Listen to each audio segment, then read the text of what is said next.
Hola, soy Susana Bas, soy especialista en psicología clínica y en estos minutos os voy a contar en qué consiste un trastorno obsesivo-compulsivo. Normalmente le llamamos TOC.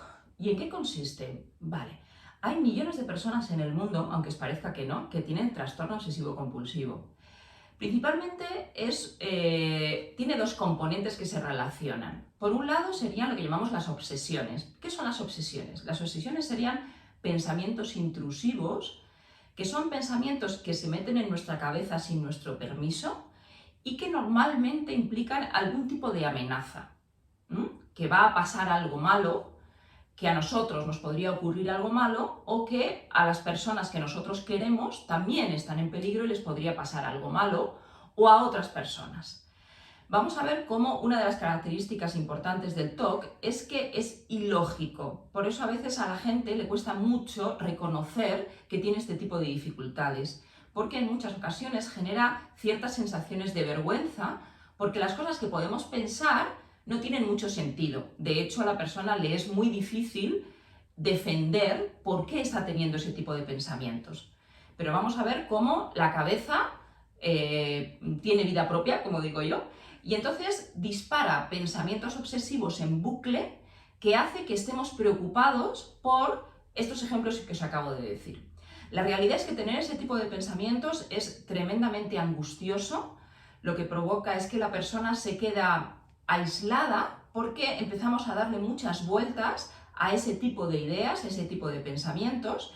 Eso nos genera unos niveles de ansiedad muy altos y, aunque esto os parezca un poco absurdo, pero lo cierto es que la persona lo que hace es buscar algún tipo de conducta normalmente, aunque podría ser también otro pensamiento, pero lo más habitual es que sea una conducta que le vamos a llamar compulsión, para intentar quitarnos esa ansiedad. Fijaros que hay muchos tipos de TOC.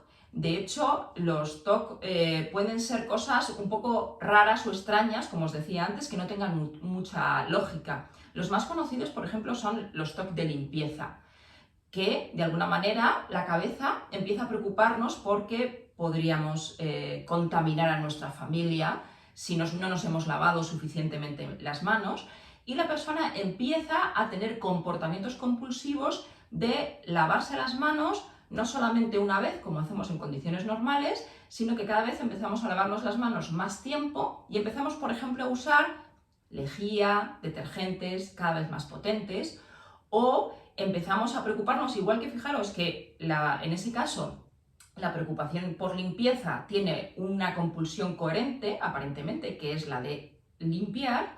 A veces fijaros que la idea sea que le puede pasar algo a mis hijos si tienen un viaje, por ejemplo. Mi cabeza lo que me dice es que si toco 5 veces por encima de la puerta, no les va a pasar nada. Y lo hacemos. Y resulta que al hacerlo, increíblemente, nos sentimos más tranquilos. Entonces entramos en un bucle supersticioso, en donde cada vez aparece más el pensamiento obsesivo, que os digo, no tiene ningún sentido, pero evidentemente me genera miedo y preocupación, y cada vez yo tengo que hacer más la compulsión, porque ahora ya no son 5 veces, ahora son 10, y a veces no es solamente encima de la puerta, sino que también tengo que entrar siempre con el pie derecho o con el pie izquierdo, o tengo que tocar ciertas cosas antes de comer. Es decir, vamos a ver cómo las compulsiones son conductas repetitivas que las tengo que hacer siempre de la misma manera y que mi cabeza me dice que es necesario hacerlo de esa forma para evitar que ocurra esa amenaza de la obsesión. Normalmente, fijaros que la persona que tiene un trastorno obsesivo puede vivir con su familia y puede ser que su familia no se entere de nada. Esas compulsiones las personas las pueden llevar de una manera muy discreta, pero el nivel de sufrimiento es altísimo. Por lo tanto, la psicología cognitivo-conductual tiene programas de intervención muy potentes para poder ayudarte a salir de ese bucle angustioso que te puede condicionar mucho tu vida personal, tu trabajo, tus relaciones de pareja, etc. Si te encuentras en una situación como esta, no dudes en llamarme. Hasta luego.